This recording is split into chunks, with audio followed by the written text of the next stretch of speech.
Fala pessoal, estamos aqui para mais um vídeo. Meu nome é Arthur, eu sou analista de valores imobiliários. Hoje a gente vai falar sobre o resultado do Simon Property Group, tá virando aí a quarta dos REITs. Eu vou manter pelo menos por um tempo, tá? A gente acompanhando o resultado de alguns REITs, esse é um que é interessante acompanhar, né, os resultados mais de perto, eu já explico por quê.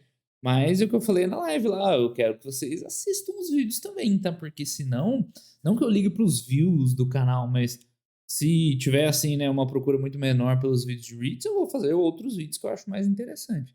Eu tô atendendo o pedido de vocês aí que pediram um pouco mais aí de material de REIT, embora, né, eu já dei a minha opinião, que eu acho que é um ativo, né, uma classe de ativos, na verdade não é bem uma classe de ativos, né, mas são ativos relativamente simples que você não precisa ficar gastando tanto tempo para acompanhar, para ver resultado e tal, né? Mas vamos lá, vou continuar durante um tempo, mas eu preciso que vocês assistam os vídeos para valer a pena, senão vamos ver outras coisas, tá?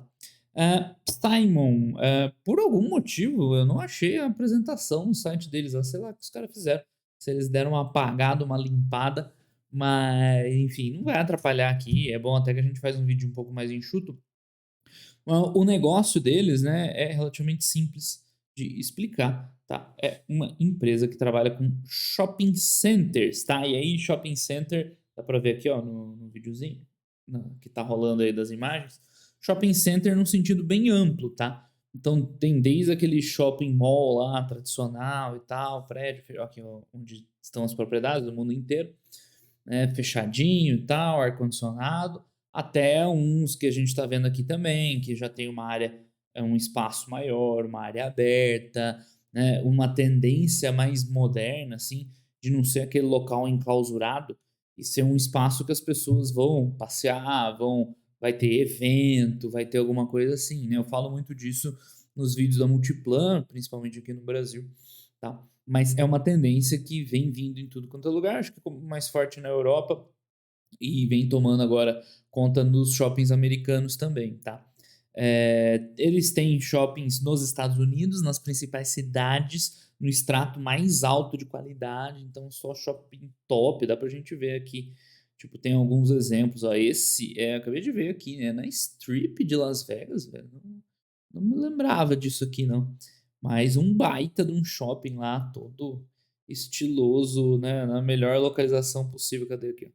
Né? Pelo que eu entendi, é na Strip, né? Na principal avenida lá de Las Vegas, onde estão os cassinos, né?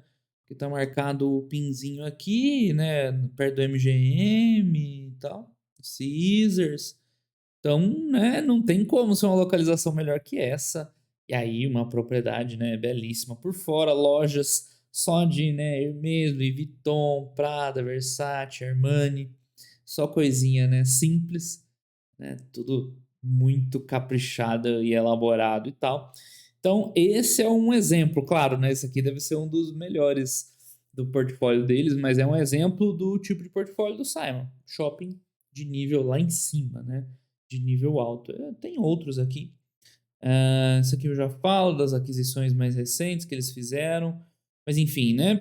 Operação no mundo inteiro, principalmente nos Estados Unidos, forte na Europa, mas eles estão até na Ásia agora lá crescendo um pouquinho mais.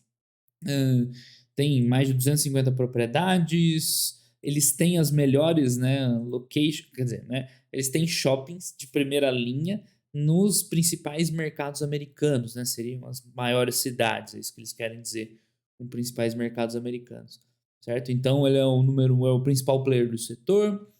Que mais, né? Tem bastante investimento, as marcas, né, que são das melhores marcas possíveis, os shops são muito bons, então as lojas que tem lá são as melhores de todas, o balanço é sólido.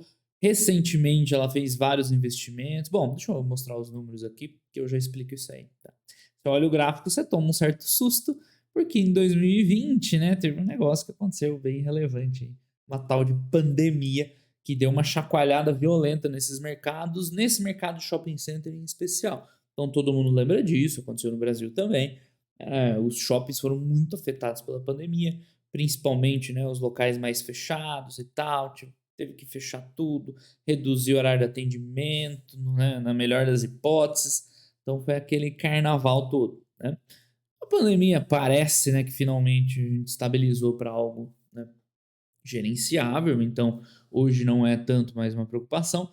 Contudo, né, o cenário foi muito atribulado daqui em diante. Então, em 2020, 21 ali, quando a empresa estava sentindo muitos efeitos, o Simon fez uns passos interessantes, tá? Um foi essas duas aquisições aqui. Então, aproveitou para fazer aquisições. Isso tá no manual, né, no handbook de uma boa empresa. Quando você vem uma crise, tá todo mundo com água no pescoço ali, você vai lá e mete aquisição. Então eles compraram participações em outras empresas, não só propriedades, né? Mas eles fizeram investimento em outras empresas, indiretamente, né? Em outros shopping centers por meio de aquisição de algumas empresas que estavam em dificuldade no momento da crise. Show de bola. Mas além disso, eles foram bem além, tá? Isso eu acho que não vai ter aqui na apresentação. Talvez tenha nas outras apresentações lá. Eles adquiriram operações de varejo. Isso aí eu lembro na época da pandemia. Eu falei, nossa, isso aí vai dar trabalho para acompanhar depois, que é o que a gente vai fazer aqui. Então, não sei se vocês lembram, na pandemia, vários varejistas ficaram em dificuldades, entraram em recuperação judicial. JCPenney, Forever 21, algumas lá, eles fizeram, tem lá a joint venture lá das empresas que entraram em dificuldades e eles assumiram parte diretamente, parte por meio, né, de parcerias, a operação de varejo dessas lojas. Então, ela tinha um risco de perder esses clientes, né, porque eles estavam lá em dificuldade financeira, ela foi lá e comprou os clientes. Então, um outro passo bem relevante hoje é uns 10% do Net Operation Income dela vem dessas operações de varejo, velho. Muito louco. Os caras foram lá e assumiram as lojas. Então, o Simon ele foi muito ativo nesse período aqui. Ali fez o que tinha que ser feito, correu atrás e com a normalização aos poucos da situação, tá, né, aos poucos as coisas foram voltando. Mas além disso, ainda teve mais um fato subsequente e complicado que todo mundo não sei, mas o pessoal aqui do canal acompanhou bastante ao longo do ano passado e foi uma piora assim significativa do mercado de varejo americano. Então a gente viu várias empresas aqui, né, desde as que passaram bem lá, Levi's, até a American Eagle, mais ou menos, até as que sofreram mais, a Gap, não sei o que lá, várias empresas sofrendo muito, porque, né, aquele conjunto de fatores lá, né, principalmente no mercado americano, a inflação, que os caras não estão acostumados, aumento de preços de coisas importantes, né, tipo combustível, os caras nunca viram, né, preço de combustível disparar como subiu o preço do petróleo no passado, a dificuldade logística, teve varejistas que ficou sem estoque, outros ficaram abarrotados de estoque. Então foi um ano aí, 2022 principalmente, muito duro para o varejo em geral. O shopping center não escapa, pelo contrário, né, também aqui no centro dessa confusão toda. Então, mais uma dificuldade em cima, uma paulada em cima dos resultados do Simon. Então, olha só, né? Simon Property Groups, né? O SPG. SPG? SPR? SPG. SPG. Então, nossa, os últimos 3 anos complicados para a empresa, né? E o que eu quero mostrar para vocês é que, cara, os números continuam muito bons, tá? A gente olhando aqui no geral, vai ver um resultado aqui no release, a gente vê certinho os números, bem interessantes, porque, cara, a empresa, no final das contas, ela tem uma operação imobiliária, certo? Então, um varejo em dificuldade, legal, né? Mas eles vão lá e vão cobrar o aluguel do mesmo jeito da galera. Então, é óbvio que a indústria não está bem, né? O varejo em geral, esse tipo de varejo específico de shopping center em geral não está bem, não é legal para ela, né? Porque eventualmente, se continuar uma crise, vai ter ou cliente falindo ou saindo das lojas dela, coisas do tipo. Agora, numa visão mais estrita, assim, né? Quem tem um imóvel, no final das contas, vai continuar cobrando o aluguel do imóvel, né? Dificuldade muito maior para o varejista em si. Mas dado tudo que aconteceu, cara, os números estão muito bons da empresa, né? Segue tendo aí um FFO legal, né? Um FFO per share, a gente olha lá bom. Ela teve alguns anos mais fortes aqui, mas eu já vou dar um contexto. Primeiro, esses anos aqui foi lá na segunda metade da década passada, né? Tem um pouco de resultado de venda de propriedade, tá? Então, não sei se vocês lembram do mundo pós-pandemia, ou pré-pandemia, vocês lembram como era o mundo antes da pandemia? Parece quase uma eternidade. Shopping centers em geral estavam numa tendência de queda. Então, era o auge do e-commerce, né? O e-commerce lá voando, crescendo cada vez mais, vendas digitais. E esse tipo de empresa não estava no melhor momento, então a gente vê até pela cotação ali dos 2015 em diante, não estava grande coisa até a pandemia. né. Então, eles estavam acabando ciclando um pouco o portfólio, eles deram uma vendida em umas propriedades, né, porque de fato não estava tão interessante, né. Era um mercado que passava por um período ali de um pouco mais de dificuldade, embora os resultados não tenham ficado ruins em nenhum momento. Então aqui, ó, nesses anos, entrou resultado de venda de propriedade, tá. Mas mesmo assim, o resultado ainda é bem positivo. Aí, claro, né, durante a pandemia teve impacto, não teve jeito, por mais que, ela ainda seja operador das lojas, ou seja, ainda fique com aluguel, mas, né, não é a mesma coisa, certo? Então perdeu um pouquinho, só que hoje já está com resultados bem interessantes. E aí a gente pode ver melhor aqui, tá, no press release. Ah, só para fechar aqui os aspectos gerais do REIT, eles estão investindo bastante em desenvolvimento, né, em redevelopment, na verdade. Então, lembra que eu falei daquela tendência de shoppings mais abertos, né, uma área maior de convivência? Isso aqui são mais outlets, né, que já é por natureza assim, mas mesmo shopping center, ser mais um espaço e tal, com eventos e não apenas as lojas. Então, eles estão num plano assim interessante de redesenvolvimento de várias das propriedades deles, que já são, né, de destaque, já são líderes aí no segmento de luxo, para se adequar mais nesse perfil, olha lá, né? Então, um espaço lá em Washington, outro aqui em MA, nunca sei, deve ser Maryland, talvez, né? Mesma coisa, com espaço fora, né? Transformação, né? Em desenvolvimento, num espaço, num conceito diferente. Então, eles têm várias das propriedades deles.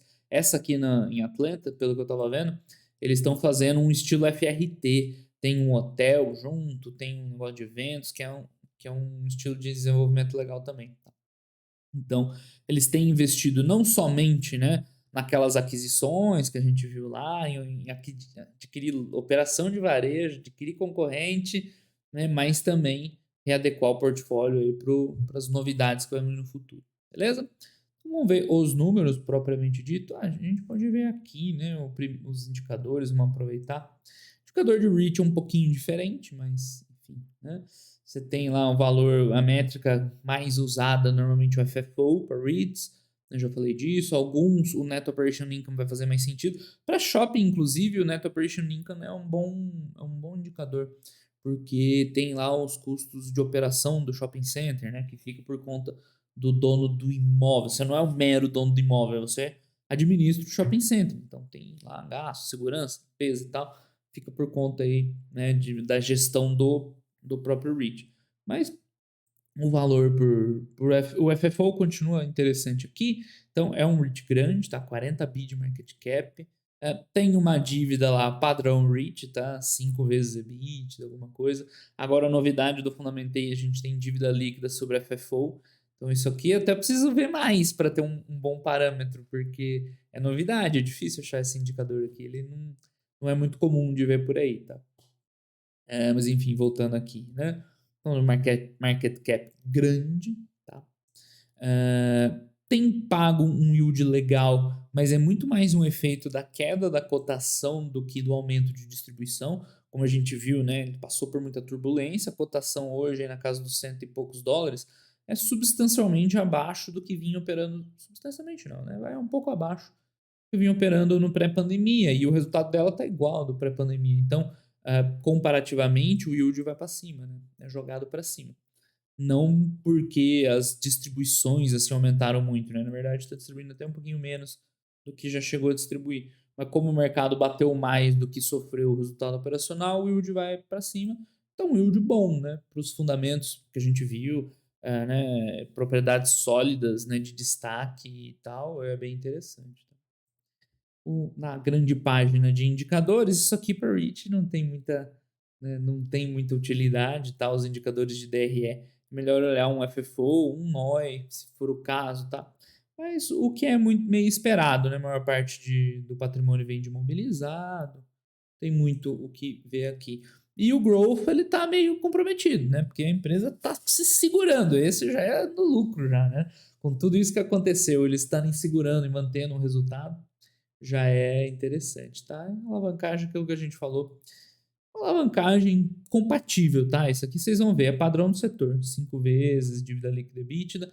Claro, no ano da pandemia subiu, mas mais porque o EBITDA caiu né, do que aumentou o endividamento. O endividamento sob controle, como é comum nos REITs, né, a gente vê também uma diluição crescente, embora nem seja tão grande, tá? Outros REITs vão emitindo mais, mas durante aquelas aquisições lá eles precisaram emitir um pouquinho mais e tal. Então, como sempre, interessante acompanhar os resultados per share, tá? Um FFO ou qualquer métrica que seja por ação para mitigar esse efeito, embora o dela não seja tão grande. Aqui é legal ver o FFO pelo preço, né, em relação ao preço. É bem interessante, claro, né? Isso aqui está muito longe, os anos 90 e tal. No longo prazo, a tendência é acompanhar, mas como nesse curto prazo aí, pandemia, como o Funds from Operation tá um pouquinho para cima, né, do preço. Ficou um pouquinho deslocado. É muita informação, né? Mas, enfim, dá pra gente ver que na hora do pânico, né? Do terror e medo, o mercado bate muito mais do que o ativo perde valor, vamos dizer assim, né? E até recentemente. É isso, né? Sobre o histórico aqui não tem muito mais o que falar. Vamos ver os destaques, o que está acontecendo. Por que eu falei no começo do vídeo que o Simon é um dos que é bom acompanhar de perto? Acho que já deu para entender, né? Por tudo isso que está acontecendo. Essa operação de varejo que eles assumiram era um negócio para ficar de olho e, pelo visto, está tudo tranquilo, tudo bem. Né? Mesmo com as dificuldades, está indo tudo bem. Né? A empresa poderia ter uma piora significativa de resultados, a gente já vai ver que não teve. Poderia ter um aumento de vacância, assim, né? Não foi. O endividamento podia explodir, não explodiu. Então tá tudo sob controle, mas eram riscos razoáveis, né, de você esperar. Então o Simon, por exemplo, nesses últimos 3 anos, é um REIT para você ficar acompanhando ali. Né? Ver se os caras não estão inventando um negócio muito louco, se não tá saindo alguma coisa dessa sob controle. Como a gente vai ver, tá tudo sob controle, então continua padrão REIT de acompanhamento lá sossegado, né? Enfim. Então vamos lá, Simon Real Estate Investment Trust, famoso REIT. Tá aí, o negócio deles é Premier Shopping. Então, né, não só ter os shopping centers, mas de um extrato mais alto, né? E aí tudo que vem junto, comida, diversão e tudo mais. Não era tanto, tá? Mixed Use Destinations. Esse é um negócio mais novo deles, mais moderno, para modernizar as propriedades. Então, o camarada lá está feliz com os nossos resultados, concluindo agora mais um ano de sucesso. O David Simon. Será que ele chama Simon por causa do nome da empresa? Ao contrário, né? Será que ele tem a ver com o nome da empresa? Não sei. 2022, a gente gerou o Funds from Operation, o famoso FFO, de 4,5 bi e retornamos 2,8 para os acionistas. Tá? Eu já explico por que esse Funds from Operation é diferente do que vocês vão ver aqui. Que vai dar um valor menor, né? Já explico o porquê. A gente executou tanto de square feet. Antes eu tinha, quando eu tava analisando um monte de REIT, eu tinha certinho quanto que dava isso. Acho que divide por 1.000, né? 1,4 milhão de metros quadrados. O divide por 10, eu não lembro agora como converter square feet para metros quadrados. Dê uma olhada aí. Estão redesenvolvendo, ou melhor, né, terminaram o redesenvolvimento de 14 projetos, né, propriedades. Então, isso é aquilo que eu estava comentando lá, interessante. Não apenas eles estão ali, né, segurando essa onda, mas eles estão modernizando as propriedades para estarem mais, né, aptas a um novo cenário que o pessoal vai querer uma experiência diferente de shopping center. Isso aqui é interessante, tá? Eu vejo que no Brasil, o pessoal que tem os ativos de shopping, né, principalmente os FIIs, o pessoal não gosta uma Multiplan que é excepcional, mas enfim. O povo é muito passivo, né? Falando, mas shopping não vai, né? O pessoal vai continuar querendo ir em shopping e tal. Só que os ativos, eles não tomam medidas assim para evoluir nesse sentido, né? Que a gente vê, por exemplo, na Multiplan. Os shoppings novos da Multiplan já tem um conceito mais moderno também, né? Então, isso é importante. Não é só ficar lá sentado e achando, não, o pessoal vai continuar querendo ir para shopping, experiência e tal, se você não prepara suas propriedades para isso, tá? Então isso aqui é bem importante. Eles abriram um outlet premium no Japão, fortalecendo o portfólio e tudo mais. Resultados. O lucro líquido, ainda se usa essa métrica de lucro líquido, embora eu já tinha explicado, não é a mais interessante, mas enfim, tá aqui. No quarto trimestre também, no ano, vai ter os não recorrentes, mas essa aqui é a que nos interessa mais, tá? Funds for Operation. 1,1 bi no trimestre, 3,15 por ação, né, diluída, comparado a 1,170, 3,11. Então, O final de ano, né, dele foi levemente melhor que 2021, né? O que, considerando tudo que aconteceu e todos os caos aí presentes, tá legal, né? A empresa tá vivendo a tempestade perfeita. Foi pandemia, foi cliente falindo, foi confusão, foi crise no varejo e eles estão lá mantendo o resultado, né? Então a gente vê mais disso lá para frente. O Net Operation Income é uma métrica interessante para shopping, tá? Subiu 5,8. Same stores. Não abre aqui, né? Provavelmente não. Deve ser o Net Operation Income total. Que é positivo também, né? Mostra uma melhora lá no top line. Resultados no ano, mesma coisa no ano. A gente vai direto no FFO. Foi 11,87 por ação, né? Melhor que os 11,44 de 2021. Ou seja, né? Um resultado bom no final das contas. Confusões todas à parte. Uma leve evoluçãozinha muito bom. Net Operation Income também subiu ali, 4,5. Então tá ótimo. Aqui mais alguns detalhes falando sobre os shoppings e outlets nos Estados Unidos. Taxa de ocupação de 95%, né? O que é bom, tá? Eu já comentei isso aí no Prologes, mesmo lá no Mid-America, que assim, o REITs com muitos imóveis, ali nos 98 é virtualmente tudo alugado, né? É cheio. É só aquele um pouquinho de giro ali, um sai, um contrato que termina, até você botar outro.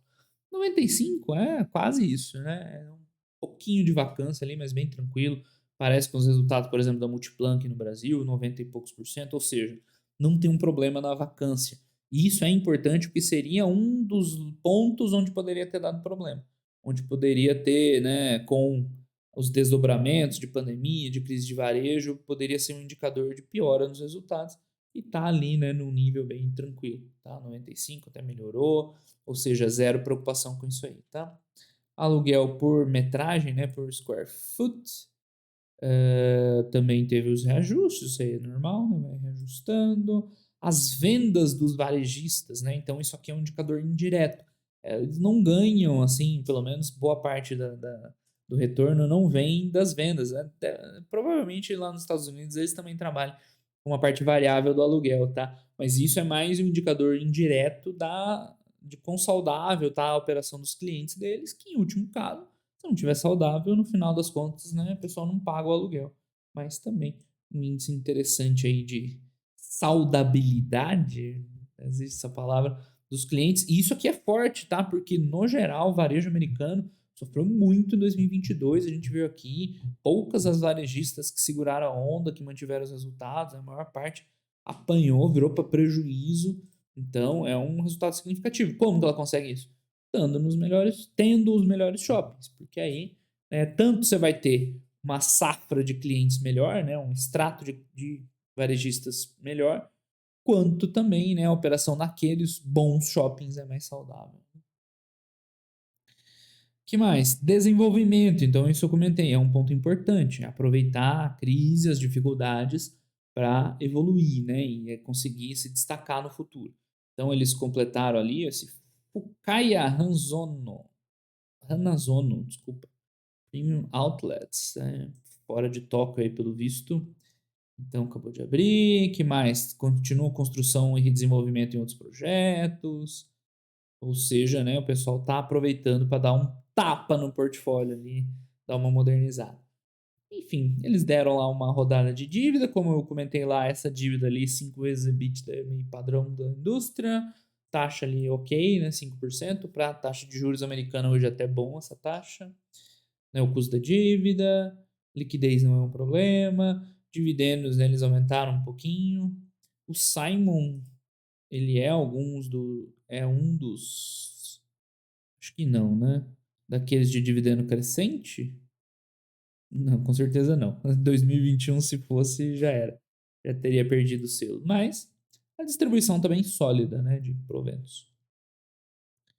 A gente viu lá, né, um total yield bom.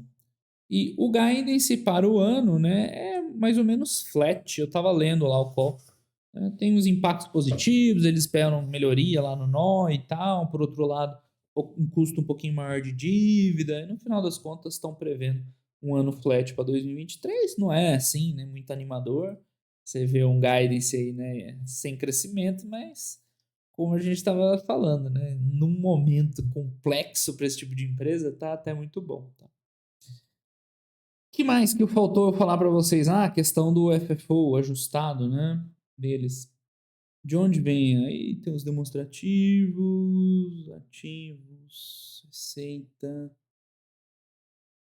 O FFO. De onde vem esse FFO de 4 bi e não de 3, como a gente comentou? Vem dessa linha aqui, tá? Que é Our Share of Depreciation and Amortization from Unconsolidated Entities. Que é isso aqui? Essas são empresas que o Simon investe, não, né, aquilo que eu falei, ele comprou não os shoppings, mas ele comprou participação na Klépierre, da Europa, isso aqui dá para investir, quem quiser dar uma olhada lá. Tem RG e outros investimentos. Então, o que eles estão fazendo? Eles estão fazendo o ajuste de FFO proporcional à participação que eles têm nesses investimentos aqui. Daí que vem esse número de 4,5, tá? Faz bastante sentido, tá? Tá bem correto. É óbvio que aqui, tipo, no Fundamentem não tem como a gente fazer todos os ajustes, senão teria que fazer manual cada quadro desses aqui, tá? Por isso que esse é o valor contábil normal. A participação naqueles investimentos entra como equivalência patrimonial, tá? Então não sai esse FFO ajustado, acaba não entrando aqui. Enfim, de boa. Se você quiser acompanhar esse resultado aqui, né, desde que você compare com a mesma base. Senão, você compara com esses números aqui. Daqui que vem aquele 11,87, tá? Aí você olha, né? É maior do que os 10 e pouco aqui, tá 10 e pouco. Que tem o FFO que vem lá dos outros investimentos, tá? Não vai fazer muita diferença. O que mais? Faltou explicar mais alguma coisa? Acho que não, né? Então é isso. O SPG, eu gosto dele. Passou por né, um caos total e completo. E se segurou super bem até 2020, o auge da pandemia. Teve uma queda de resultados, né? Mas nada demais. Pagou um pouco menos de dividendo, mas também, né, pagou o grosso dos dividendos. As coisas continuam sólidas, né, em termos de dívida, de resultados. O guidance para esse ano é bom. Os negócios a gente vê que eles estão evoluindo, abrindo propriedades novas, né, se adaptaram no meio da crise lá, inclusive com aquela operação de varejo que eu achei muito louca, mas pelo visto está indo tudo bem. Estão redesenvolvendo propriedades, ou seja, está tudo tranquilo, né? E muito bom, porque como eu falei no começo do vídeo, a ideia de investir em REITs é ter uma parcela aí da sua carteira bem tranquila de acompanhamento. Esse é um REIT que poderia ter dado problema por tudo isso que a gente falou, mas né, tá super tranquilo, continua tendo um futuro legal. Eu gosto também do FRT e do SKT nesse tipo de operação parecida aí. Coisas que lembram shoppings, claro, cada um é de um jeito, mais outlet, mais complexo de compras, mas enfim, gosto dos três. Tá? E é isso, o Simon é bem interessante, é um que precisaria acompanhar mais de perto, mas até agora né, nenhum impacto, tá indo tudo bem. Vamos ver o que tem de comentário aí do pessoal. Ó, tem o meu vídeo do Simon com uma apresentação, quem quiser ver uma apresentação lá. Tem, dessa vez eu não achei no site, não sei o que tá acontecendo, se é burrice minha ou não, mas acho que deu pra fazer o vídeo da mesma forma, tá? Que mais? Aqui o pessoal perguntando de FFO, e o pessoal explicou lá e tal. Nunca foco nos dividendos, né, pessoal? Foco na qualidade da empresa. Mas enfim, belo reach esse. É um que precisava acompanhar. Tá indo tudo bem. Né? E agora é enxergar mais pro longo prazo e tal, né? Já que no curto prazo, né? Uma certa dificuldade esse ano. Mas nem perto do impacto que assim, né, poderia se imaginar que ocorresse. E, enfim, inclusive que o mercado né, tenha dado na empresa. Então tá aí, né? Para quem olha os números, né, e não se assusta com as notícias, né, aparecem uns ativos legais assim para investir. Certo, pessoal? Então o vídeo de hoje foi esse aí sobre o Simon Property Group. Grande abraço aí para todo mundo e até os próximos vídeos. Valeu!